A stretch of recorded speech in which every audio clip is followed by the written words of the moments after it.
Magluluto tayo ng ating ulam. Ulam for today. At ang ating lulutuin, meron tayong manok at saka string beans. Igisa natin sa sibuyas, kamatis, bawang at saka luya. Magluto tayo. Let's start. Mainit ang ating mantika. Unahin natin ang bawang. Ayan. At saka sibuyas.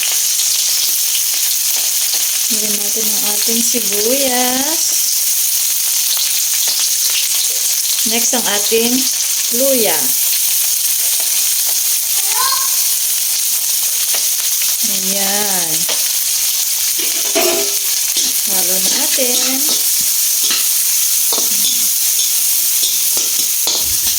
Lutuin natin sa malaking kawali para magandang ihalo.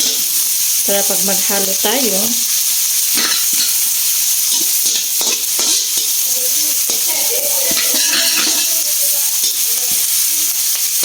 ayan. Next is ang ating kamatis. Diba? Kamatis.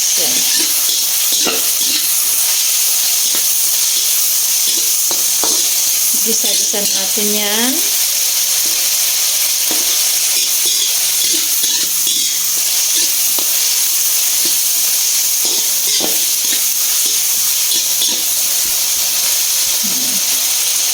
Gisa natin yan para lutuin muna natin.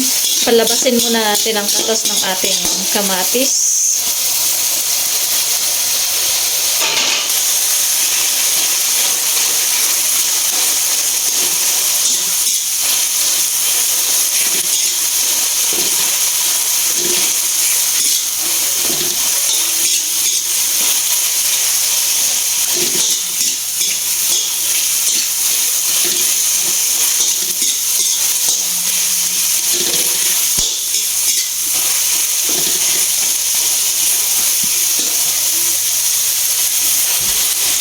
Pwede na yan. Lagyan na natin ang ating manok. Ayan. Tapos, ihalo. Siyempre, kailangan natin ihalo. Wala tayong tagahawak ng camera, kaya magulo ang ating camera. Kailangan nating ihalo ang ating niluluto. Ayan. Tignan nyo yan. Igisa natin ng konti.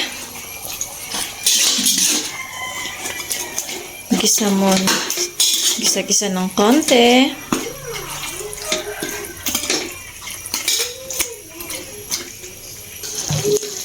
Lagyan natin ng durog na paminta. Timpla natin ng asin.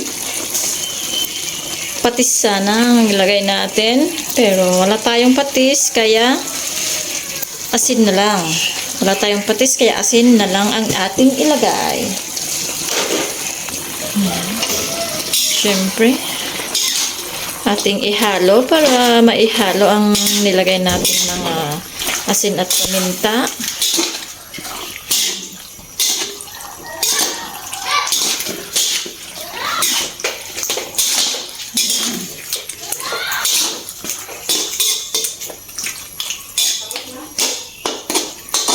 Parang ang sarap ng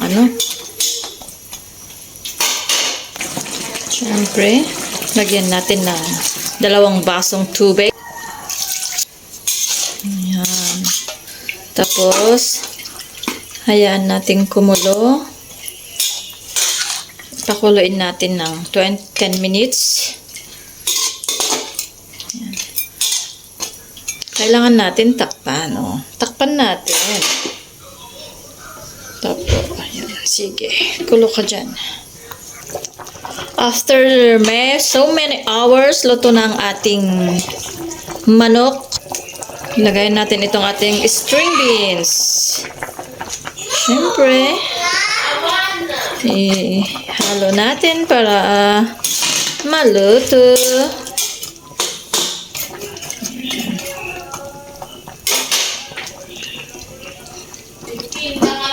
Takpan ulit natin. Tignan natin.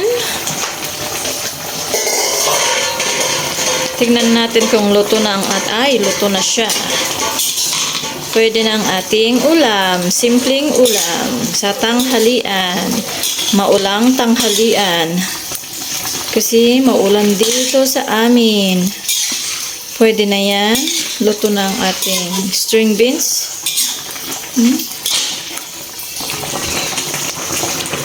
Tikman natin. Kung magluluto, kailangan tikman. Tikman natin kung hindi maalat.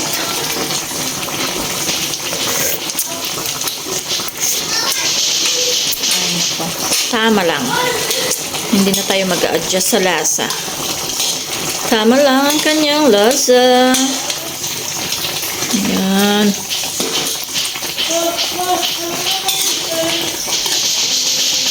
Ayan. Lato-lato pa more.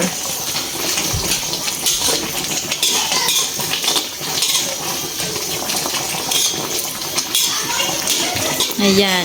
Niluto natin sa malaking kawali para maganda ang ating paghalo. Kasi pag